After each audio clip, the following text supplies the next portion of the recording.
그들은 조용한 재앙 위에 앉아 있습니다. 나무를 가루로 만들 수 있는 충분한 에너지를 운반하는 케이블은 상처 하나 없이 쉬고 있는 연약한 생명체들의 피난처입니다.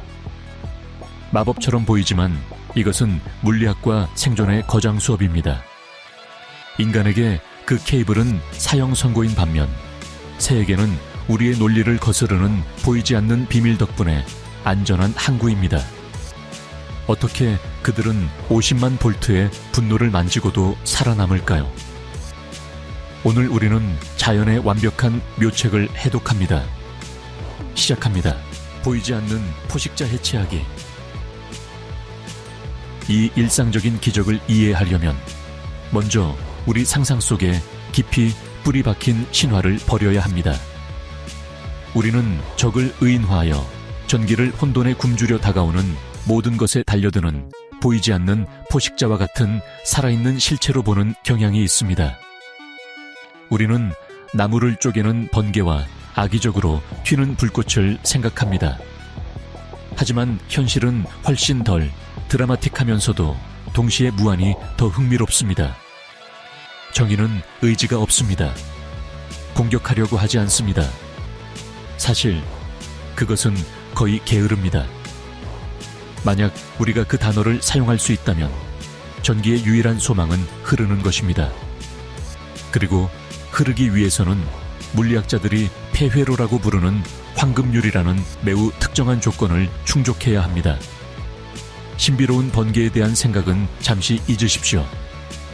전기를 마치 물처럼 생각하십시오. 거대하고 복잡한 배관 시스템 내부의 물 말입니다. 그 물은 압력, 즉 사용될 준비가 된 위치 에너지를 가지고 있습니다. 하지만 모든 밸브가 닫혀 있고 경로가 완전하지 않다면 물은 그저 그곳에 갇혀 기다리고 있을 뿐입니다. 움직이지 않습니다. 아무것도 하지 않습니다. 고압의 물로 가득 찬 파이프 외부를 만져도 당신은 완전히 안전할 것입니다. 위험은 수도꼭지를 열 때, 즉 가압된 물이 압력이 낮은 곳으로 나가는 길을 만들어 쏟아지고 흐르고 방출될 때만 나타납니다. 전기도 똑같은 게으른 원리에 따라 작동합니다. 에너지 압력이 높은 지점에서 낮은 지점으로 이동하려면 완전한 경로, 즉 회로가 필요합니다. 그 회로가 없다면 그것은 단지 잠재력일 뿐입니다. 존재일 뿐입니다. 그리고 이 단순하고 심오한 진실에서 새들의 생존 비밀이 시작됩니다. 전자고속도로와 예상치 못한 방문자. 우리의 풍경을 가로지르는 저 선들, 낮은 웅궁거림을 내는 저 고압 전선들은 우리 문명의 주요 파이프라인입니다. 그것들은 효율성이라는 집착으로 설계되었습니다. 그것들은 구리나 알루미늄으로 만들어졌으며 이 금속들은 전자들에게 거의 마찰 없는 여행을 제공합니다. 산속의 거대한 수력 발전댐에서 당신의 침대 옆 탁자 조명까지 뻗어 있는 커브도 신호등도 없는 완벽하게 포장된 8차선 고속도로를 상상해 보십시오. 그 고속도로를 통해 수조계의 전자가 빠르고 질서정연한 흐름 속에서 이동합니다. 그것은 자연과 공학이 제공할 수 있는 최소 저항 경로입니다. 이제 그 초음속 고속도로 한가운데에 작은 참새 한 마리가 내려앉기로 결정합니다. 섬세한 발을 뻗어 케이블 위에 자리를 잡고 앉습니다. 전기적 포식자라는 생각에 오염된 우리의 직관은 새가 연기와 깃털 구름 속에서 불타올라야 한다고 비명을 지릅니다. 하지만 최고의 게으름의 법칙에 따라 작동하는 물리학은 다른 판결을 내립니다. 새가 두 발을 같은 케이블 위에 올려놓을 때 자신도 모르게 고속도로에 작은 우회로를 만듭니다. 케이블을 통해 흐르는 전류는 그 지점에 도달하여 갈림길을 만납니다. 두 가지 선택지가 있습니다. 넓고 전도성이 좋으며 쾌적한 금속 차선으로 여행을 계속하거나 아니면 우회할 수 있습니다. 이론적으로는 새의 왼쪽 다리로 올라가 조직, 혈액, 뼈로 가득 찬 몸을 통과한 다음 오른쪽 다리로 내려와 다시 케이블에 합류하여 길을 계속 갈 수 있습니다. 그리고 여기에 묘책의 첫 번째 핵심이 등장합니다. 살아있는 생물의 몸은 케이블의 구리와 비교했을 때 형편없는 전도체입니다. 그것은 요철과 장애물로 가득 찬 흙길입니다. 금속이 고속도로를 제공하는 반면 새의 몸은 늪을 제공합니다. 항상 최소 저항 경로를 찾는 전기에 있어 선택은 즉각적이고 명백합니다. 선택의 여지가 없습니다. 99.99%의 전자는 새가 나타내는 늪지 우회로를 완전히 무시하고 금속 고속도로를 따라 그대로 지나갈 것입니다. 아주 극소량의 무시할 수 있는 양이 모험을 할 수도 있지만 그것은 동물에게 최소한의 감지 가능한 영향도 주지 않을 만큼 적습니다. 새는 도로 위의 동상에 불과하며 교통 흐름은 그 옆을 지나갈 때 속도조차 줄이지 않습니다. 그러나 최소 저항 경로라는 이 원리는 강력하기는 하지만 주된 수호자는 아닙니다. 그것은 단지 문지기일 뿐입니다. 무적을 봉인하는 진정한 방패는 훨씬 더 근본적인 수준에서 작동합니다. 진정한 수호자, 전위차의 미스터리. 우리는 전기를 압력을 가진 물로 이야기했지만 이제 그 압력이 무엇인지 이해해야 합니다. 과학자들은 그것을 전위차 또는 전압이라고 부릅니다. 그것은 전자들을 움직이게 밀어붙이는 힘입니다. 물이 흐르려면 높은 지점에서 낮은 지점으로의 낙차가 필요합니다. 폭포가 강력한 이유는 큰 높이 차이가 있기 때문입니다.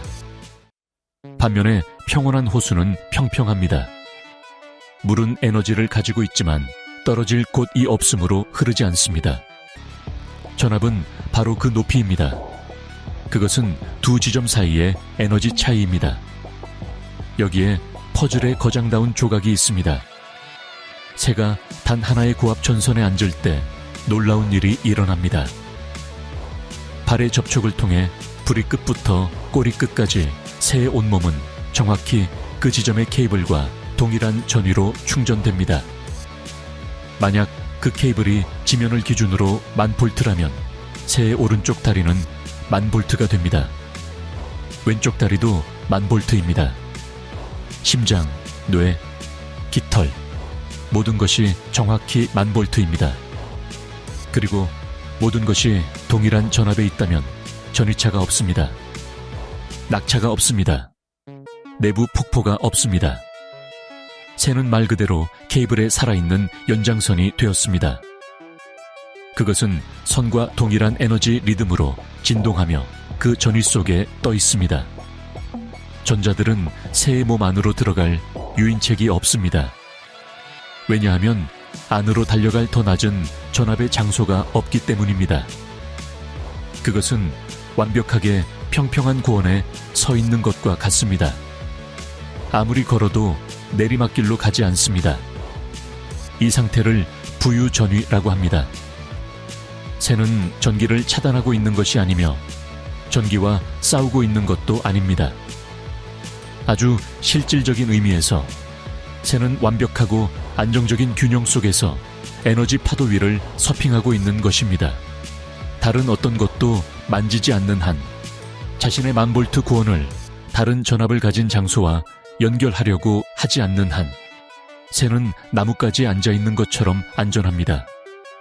하지만 이 완벽한 안전에는 절대적인 요구사항이 있으며 여기서 우리의 이야기는 왜 우리 인간이 그저 뛰어올라 잡는 것만으로는 이 묘책을 복제할 수 없는지를 설명하는 극적인 전환을 맞이합니다.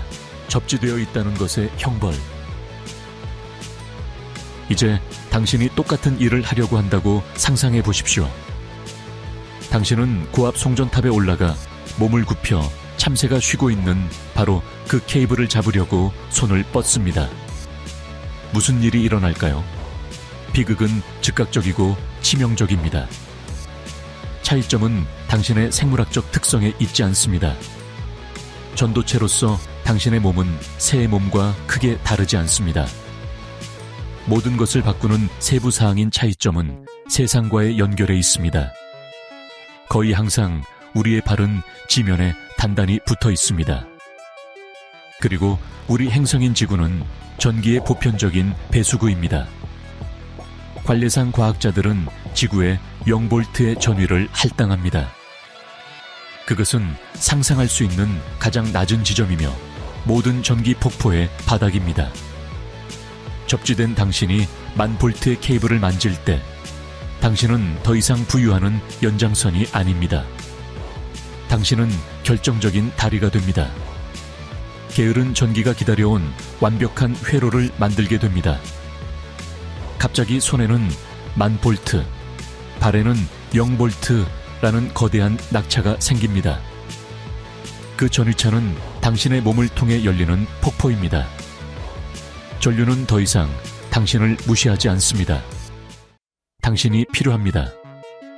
그것은 당신의 팔, 몸통, 심장, 다리를 가로질러 지상의 0볼트에 도달하기 위해 필사적으로 찾아갑니다. 방전은 격렬하고 거대하며 거의 항상 순식간에 치명적입니다. 전기가 당신을 미워하는 것이 아닙니다. 당신이 전기의 사이클을 완성할 가장 직접적인 경로를 제공했기 때문입니다. 새가 살아남는 이유는 단순하고 심오합니다. 바로 공기 때문입니다. 공기는 훌륭한 절연체입니다. 그 작은 발들은 케이블 외에 아무것도 만지지 않습니다. 그것들은 허공에 매달려 있으며 전력망의 일반적인 전압이 넘을 수 없는 절연벽 역할을 하는 수미터의 공기에 의해 지면으로부터 격리되어 있습니다.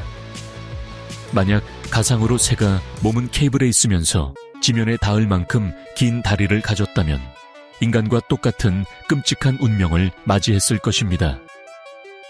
새의 방패는 생물학적 슈퍼파워가 아니라 전략적 위치입니다. 그것은 단절의 물리학입니다. 하지만 이 공기 방패는 항상 완벽할까요? 그것은 깨지지 않는 규칙일까요? 자연은 절대적인 보장을 제공하는 경우가 드뭅니다. 이 우아한 묘책조차도 틈새와 치명적인 예외가 있습니다. 왜냐하면 크기가 중요하기 때문이며 물리학은 지면에 닿지 않을 때조차 도사리고 있는 미묘한 위험이라는 마지막 숨겨진 카드를 가지고 있기 때문입니다. 그 위험은 가장 크고 장엄한 새들을 가장 빈번한 희생자로 만들며 우리 인간이 개입하여 재설계하고 진보와 생물학 사이의 조용한 전투에서 해결책을 고안하게 만듭니다. 참새의 겉으로 보이는 무적은 이야기의 일부일 뿐이기 때문입니다. 다른 부분은 완벽한 균형이 깨질 때 시작되는 비극이자 공학적 업적입니다. 긴 보폭의 위험, 지면에 잠복한 전압. 지금까지 시나리오는 완벽해 보입니다. 지면으로부터 격리되어 다닐 케이블에 앉아있는 작은 새는 동일한 전위에 안전하고 무적의 섬이 됩니다. 하지만 물리학은 무한한 정밀도의 과학이며 우리의 모델에는 숨겨진 가정이 있습니다. 케이블이 완벽한 전도체이며 새의 오른쪽 발이 있는 지점과 왼쪽 발이 있는 지점 사이에 에너지 차이가 전혀 없다는 가정 말입니다.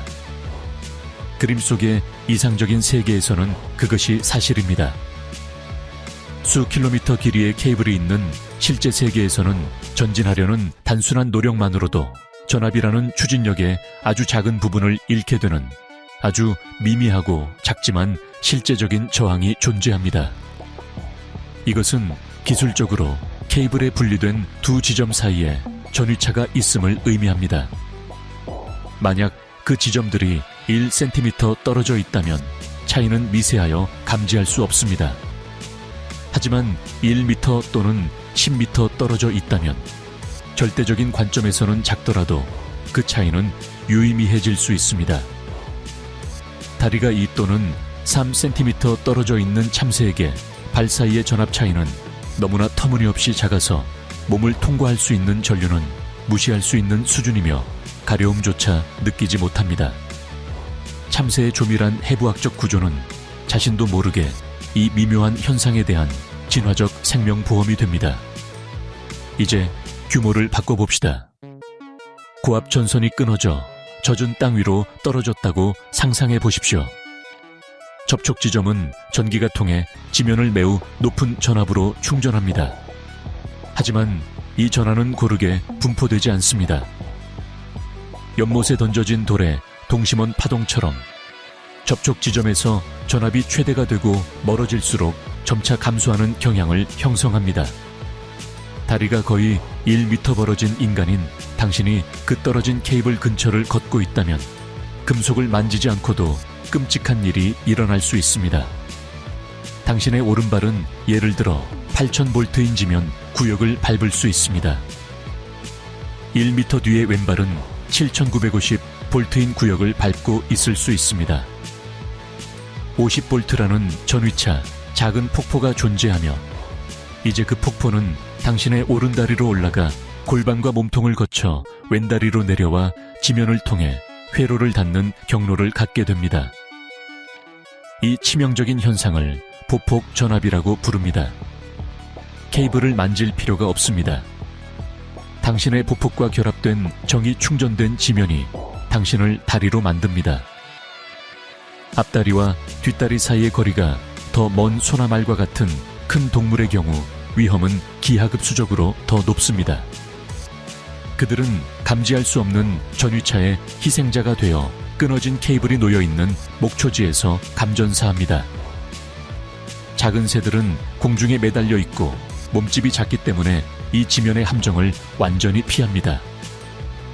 그러나 그들의 안전이 보장된 것 같은 고공에서도 실수를 용납하지 않고 차갑고 냉혹한 논리로 생명을 앗아가는 방패에 또 다른 틈새가 존재합니다. 비극의 순간, 황금률을 깨뜨리다. 고압 전선에서 살아남기 위한 황금률은 단 하나입니다. 절대 서로 다른 전위의 두 지점을 동시에 만지지 마십시오. 단일 케이블 위의 참새에게 이것은 쉽습니다. 하지만 전기 시스템은 외로운 케이블 하나가 아닙니다. 그것은 공기거리에 의해 분리된 케이블들의 네트워크이며 각 케이블은 때때로 약간 다른 전압을 가집니다. 또는 접지된 금속 타워와 공존하는 케이블들입니다. 그리고 바로 여기서 특정 새들의 생물학적 특성이 사형 선고가 됩니다. 하늘의 거인인 맹금류들을 생각해 보십시오. 독수리, 부엉이, 황사의 말입니다. 날개폭이 2m를 넘을 수 있는 장엄한 피조물들입니다. 그들에게 전신주는 완벽한 망루이며 영토를 감시하기에 높은 장소입니다. 위험은 앉아있을 때가 아니라 이륙이나 착륙의 역동적이고 비판적인 순간에 있습니다. 독수리가 비행을 위해 강력한 날개를 펼칠 때 날개 끝이 치명적인 찰레 인접한 케이블에 스칠 수 있습니다. 또는 더 나쁘게는 전기가 흐르는 케이블과 지면에 견고하게 연결된 0볼트의 타워 금속 구조물을 동시에 만질 수 있습니다. 그 마이크로초 동안 모든 것이 바뀝니다. 새는 더 이상 케이블에 부유하는 연장선이 아닙니다. 두 개의 서로 다른 에너지 세계 사이를 잇는 유일한 전도성 다리가 됩니다. 서로 다른 전압의 두 케이블을 만지면 두 전원을 연결하는 경로가 됩니다. 케이블과 접지된 타워를 만지면 전기가 갈망하는 완벽한 회로, 즉 고전압에서 지구의 절대 0점까지의 직접적인 경로가 됩니다. 전류는 더 이상 금속과 새의 몸 사이에서 선택할 필요가 없습니다. 이 시나리오에서 새의 몸은 사용 가능한 최선의 선택지이며 그 두 지점 사이에 존재하는 유일한 케이블입니다. 거대한 방전이 순식간에 심장을 관통하여 내부 장기를 탄화시킵니다. 동물은 즉사하며 종종 발톱에 매달린 채 떨어지거나 구조물 위에서 그을린 채 남겨져 센티미터 단위로 계산된 판단착오의 무언의 증거가 됩니다. 이것은 드문 일이 아닙니다. 이것은 전 세계적으로 많은 대형 조류종의 주요 비자연적 사망 원인 중 하나입니다. 그들은 단순히 인간이 그은 보이지 않는 치명적인 경계의 세계에서 자신들의 모습 그대로, 즉 웅장하고 거대한 피조물로 존재했다는 이유만으로 죽습니다. 하지만 이 생태적 비극은 간과되지 않았습니다. 그것은 인간이 우리 자신의 인프라가 초래한 위험을 바로잡으려고 노력하는 지혜와 자비의 조용한 전투를 촉발했습니다. 인간의 대응, 거대 생명체를 구하기 위한 설계. 이 의도치 않은 살육에 직면하여 공학은 진화해야 했습니다. 전력회사와 환경보호론자들은 세부 사항에서 전쟁을 벌이며 날개 달린 주민들에게 더 안전하도록 전기 풍경을 재설계하고 있습니다. 이것은 거대한 인프라를 수정하는 것을 의미하기 때문에 간단한 작업은 아니지만 그 해결책은 단순해 보일지라도 개념면에서 훌륭합니다. 첫 번째 방어선은 절연체입니다. 타워에서 볼 수 있는 디스크나 종 모양의 세라믹 또는 폴리머 갓들은 단지 케이블을 고정하기 위한 것이 아닙니다. 그것들의 넓게 퍼진 디자인과 비전도성 재료는 날개나 발이 넘을 수 없는 물리적 장벽을 만드는 추가적인 임무를 가집니다. 케이블이 전신주에 가까워지는 비판적인 지점에는 추가적인 절연 덮개, 즉 노출된 금속 지점을 제거하기 위해 수미터의 케이블을 덮는 특수 플라스틱 소재의 슬리브가 설치되어 대형 조류가 구조물과 함께 실수로 만질 수 있는 상황을 방지합니다.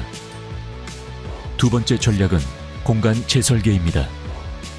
분리라는 원칙을 염두에 두고 새로운 타워를 건설하고 기존 타워를 수정하고 있습니다. 전기가 흐르는 케이블 사이, 그리고 케이블과 접지된 금속 부품 사이의 거리를 넓혀 가장 큰 날개폭을 가진 새라도 동시에 접촉하는 것이 물리적으로 불가능하게 만듭니다. 일부 지역에서는 새들이 위험한 장소에 둥지를 트는 것을 방지하기 위해 전신주 자체보다 더 높고 매력적인 대체 둥지 플랫폼을 설치합니다. 이것은 우리 기술의 규모와 야생 생물학의 규모 사이에 끊임없는 전투입니다. 나사와 폴리머를 통해 미안해, 여기는 네가 있을 곳이 아니야 라고 말하려는 시도입니다. 하지만 인간이 피조물들을 위험으로부터 멀어지게 하려는 것이 아니라 스스로 위험에 다가가는 곳이 있습니다. 그곳에서 인간은 새의 묘책을 모방할 뿐만 아니라 그것을 가장 극단적이고 통제된 표현으로 끌어올립니다. 여기서 처음에 했던 약속이 성취되며 비밀은 자연현상을 넘어 인간 생존의 도구가 됩니다. 새 흉내를 내는 인간들, 밝혀진 비밀. 모든 논리를 거스르는 직업이 존재합니다. 탄화시키는 바로 그 힘을 맨손으로 접근하고 만지고 조작하는 것이 제1원칙인 직업입니다. 이를 활선 작업이라고 하며 새를 구하는 원리를 가장 순수하게 실제로 적용한 것입니다. 때때로 도시 전체나 지역의 전기를 끄는 것은 단순히 불가능합니다. 병원, 산업시설, 수백만 가구가 그 일정한 흐름에 의존합니다.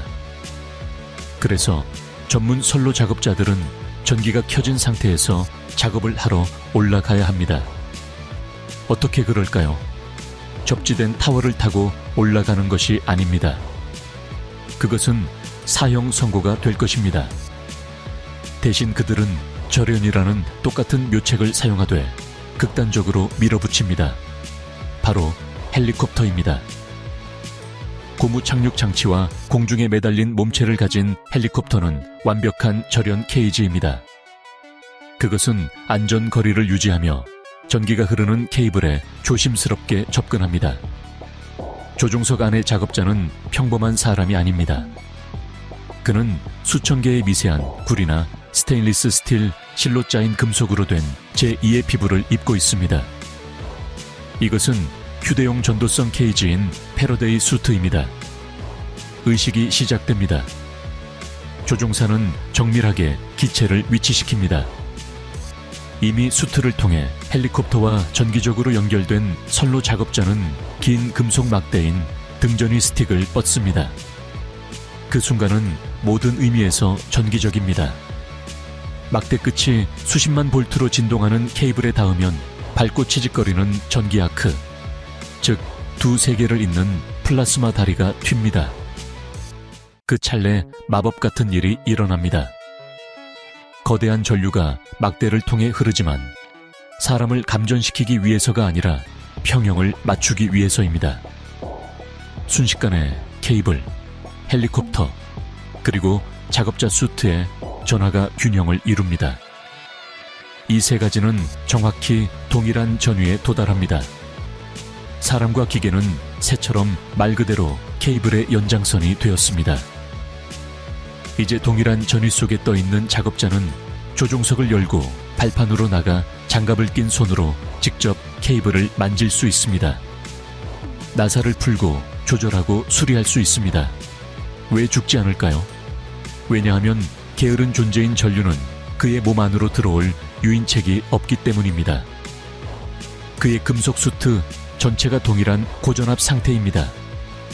전기가 그의 손을 통해 들어가려고 해도 패러데이 케이지인 그의 수트 내부 전압이 일정하고 높기 때문에 안쪽으로 달려갈 더 낮은 전압의 경로를 찾을 수 없습니다. 전류는 섬 주위의 강물처럼 그의 전도성 수트 표면을 따라 우아하게 흐르며 몸을 우회하여 케이블을 따라 길을 계속 갑니다.